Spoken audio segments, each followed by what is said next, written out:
আসসালামু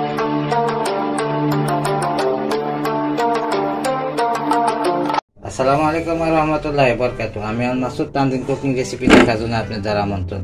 বন্ধুরা, আপনারা যারা আমার ইউটিউব চ্যানেলটি সাবস্ক্রাইব করেছেন ও আমার ফেসবুক পেজটা ফলো দিয়েছেন তাদেরকে আমার লাখো কোটি সালাম ও শুকরিয়া। আর যারা এখনও আমার ইউটিউব চ্যানেলটি সাবস্ক্রাইব করেন নাই, দয়া করে এখনই সাবস্ক্রাইব করে নিন আর পাশে থাকা বেল আইকনটি অন করুন, যাতে করে আমার আপলোড দেওয়া সকল ভিডিওর নোটিফিকেশন সবার আগে আপনার নিকট পৌঁছে যায়। আর যে সকল ভাই বোনেরা এখন আমার ফেসবুক পেজটা ফলো করেন নাই, প্লিজ আমার ফেসবুক পেজটা ফলো করে দিন। আর বন্ধুরা, ভিডিওটা যদি ভালো লাগে লাইক ও কমেন্ট করার অনুরোধ রইল, সেই সাথে ফ্রেন্ডস এবং ফ্যামিলির সঙ্গে শেয়ার করতে ভুলবেন না। চলুন দেখি ভিডিওটা শুরু করা যাক।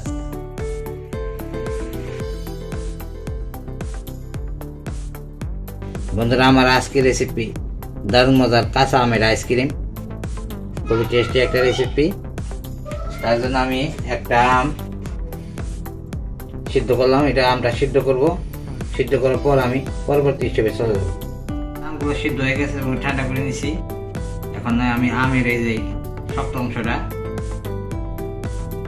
বিচি যেটাকে বলে আঠিটা ফেলে দিব।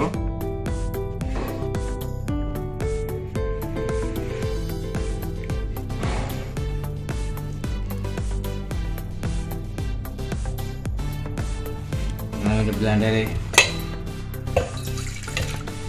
আমি হাফ কাপ চিনি নিয়েছি, অর্ধেকটা দিব, তারপর আমি চেক করে দেখব, লাগলে আর দিব।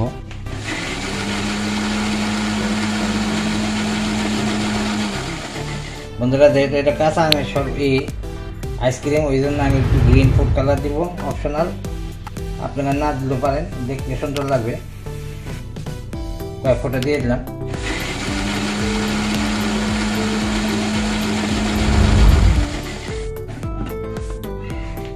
এর আমি এখন এই মোল্ডের ভিতরে সেট করব।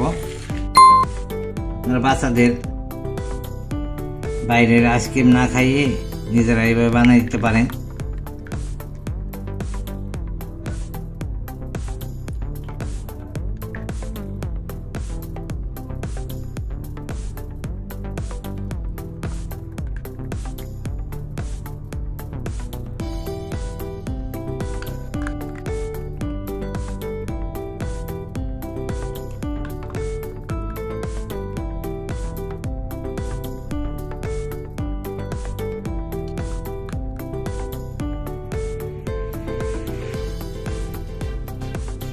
একটা আম থেকে আমার 6টা হয়েছে, আরো 2-3টা হবে।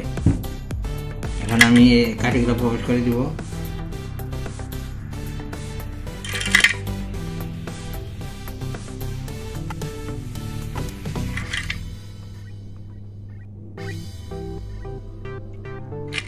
আমি সারা রাত এটাকে ডিপ ফ্রিজে রাখবো।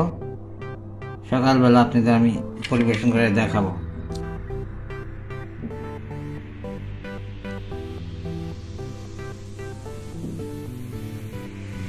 ফিরে আসবো 12 ঘন্টা পর।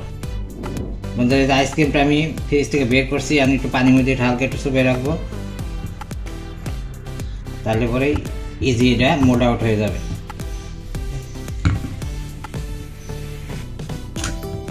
এই দেখেন, মাশাআল্লাহ তৈরি হয়ে গেল মানে দারুণ মজার কাঁচা আমের আইসক্রিম।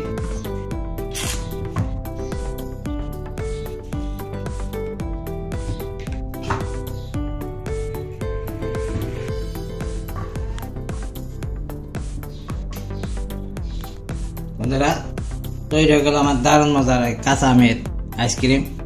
এটা আমি আপনাদের একটা খেয়ে দেখাই। একদম সফট হয়েছে। বিসমিল্লাহ। মাশাআল্লাহ, একদম পারফেক্ট রেসিপি। আশা করি সবাই ট্রাই করবেন। সবাই ভালো থাকুন। সকলের জন্য রইল শুভকামনা। খোদা হাফেজ।